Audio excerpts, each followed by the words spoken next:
Le 2 juillet 2025, l'hôtel-restaurant-bar chez Marie Oyuma a été choisi comme le lieu idéal pour annoncer les détails tant attendus du Manji Battle Dance édition 2025. Une compétition de danse urbaine qui s'affirme comme un événement phare de la scène culturelle locale et nationale.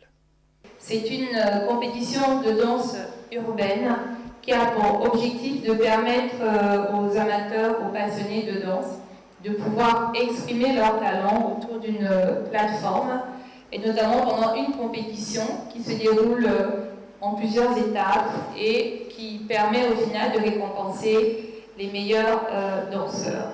Mais au-delà de cette compétition de danse, nous avons la volonté de pouvoir surtout occuper la jeunesse, raison pour laquelle ce programme a lieu généralement pendant la période des vacances.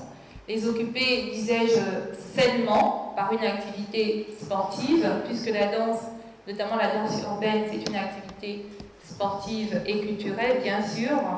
Mais je voudrais aussi préciser que la particularité de ce programme, c'est que nous travaillons avec des ONG. L'organisation de cette 4e édition, placée sous le thème « Retour aux sources », est orchestrée par le label Anouva Productions.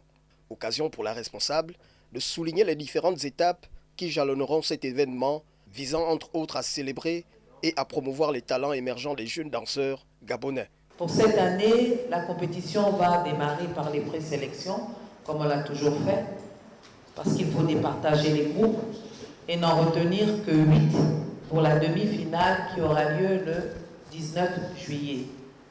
Les présélections vont démarrer le 5 et à l'issue de la demi-finale, ce sera la finale le 2 août.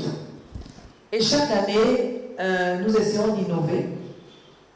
Les 2 dernières années, c'était en demi-finale les passages à thème, mais cette année, comme a dit Carmen, un petit clin d'œil à nos traditions, à travers la culture, les danses traditionnelles.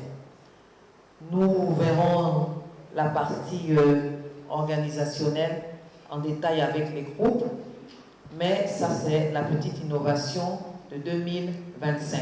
Le Manji Battle Dance, grâce au soutien de ses partenaires, continue de croître et d'étendre sa notoriété, servant de tremplin pour les jeunes. La ville de Port-Gentil est mal vue au niveau de la jeunesse. Il y a une grande délinquance juvénile au sein de Port-Gentil. Et généralement, pendant les vacances, il y a ce qu'on appelle l'oisiveté auprès des jeunes.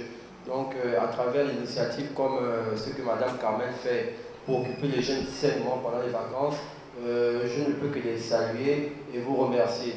D'abord, féliciter Mme Carmen Dao pour ce challenge qui, depuis déjà plusieurs années, parce qu'on va dire qu'aujourd'hui nous sommes à la 4e édition, on a toujours assisté, la 3e édition qui était la Renaissance. Sogara, toujours là pour répondre présent à tout ce qu'il faut pour la jeunesse.